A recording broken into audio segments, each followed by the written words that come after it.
Patrick Haan, head of petroleum analysis at GasBuddy, joins me now with more. Patrick, it's great to see you here on NYSE TV Live. And for our viewers watching, preparing to take to the roads, what do they need to know this holiday season? Well, it's good to be with you. Well, the takeaway here is, well, it's not a bad time to hit the road. Gas prices have been falling. We're at our lowest point since 2021. The national average even could fall below the $3 gallon mark here in the next couple of weeks. Already 30 states across the country with prices below $3 a gallon. That's also amounts to about 100,000 gas stations across the country below $3 a gallon. So certainly if you're driving to grandma's house, a lot of Americans, according to our survey, traveling between 1 to 3 hours, about 30% of travelers traveling 1 to 3 hours, and another 30% traveling 3 to 6 hours. If you're hitting the road, just be wary of state lines. You'll see the map behind my shoulder. Gas prices still all over the map, but far more affordable this Thanksgiving than they've been in the last few years. What is the best way, Patrick, to prepare for some of those longer 1 to 3 hour trips? Well, a lot of it is simply just a little bit of planning. Of course, a lot of Americans use apps to make sure that they're going to avoid traffic and things like that. I would say as well, for the Americans looking at their gas tank, it's not full. Make sure to give another 10 or 20 seconds of thought to where you're going to fill your tank. Is it going to be down the road? Is it going to be across the state line? Of course, an app like GasBuddy will show you where those lower prices are, but just a little bit of work, 10 or 20 seconds, can generally save you 10 to 20 cents a gallon. Are you seeing any fluctuation of gas prices, Patrick, across the country in different markets?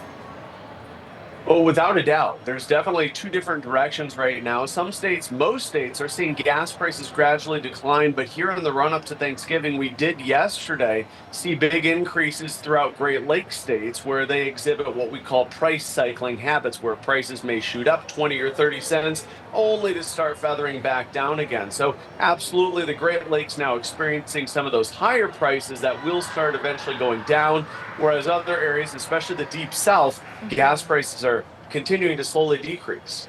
All right, so good tips for anyone preparing to hit the road this Thanksgiving holiday, Patrick. Do you expect that those prices could change heading into the end of the year?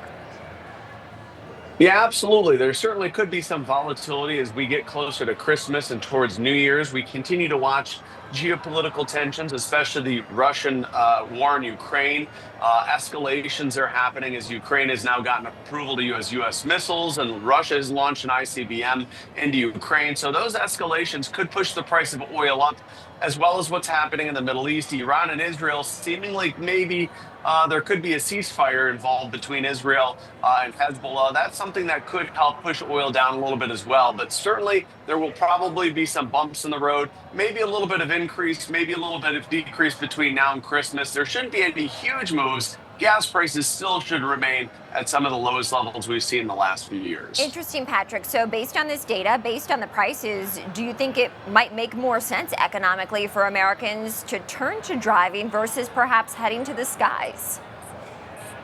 Well, it certainly gives Americans the ultimate freedom when it comes to those time schedules. Of course, airlines, you have to certainly be on time and punctual for when those schedules show aircraft leaving. Cars give a little bit more flexibility. You can leave it at your whim, and of course, the freedom of your own schedule. And with gas prices at their lowest levels in over 3 years, it's certainly not a bad recipe to enjoy that flexibility this holiday season. Of course, I'm sure there's going to be a lot of folks that are running behind schedule, and so that's where car and flexibility really comes in handy. Patrick, we've been asking a lot of our guests here on NYSE TV Live what a new administration and a red sweep in Washington might mean for the economy and individual sectors going forward. What do you think it means for this space? Well, there's a bit of uncertainty. I would say overall over the next few years, I would believe that the Trump administration is going to be a little bit more friendly, that is a little bit more towards deregulation on the oil sector. Although last night, President-elect Trump tweeted out the potential of tariffs on countries like Mexico and Canada. And of course, we do a lot of oil trade with Canada.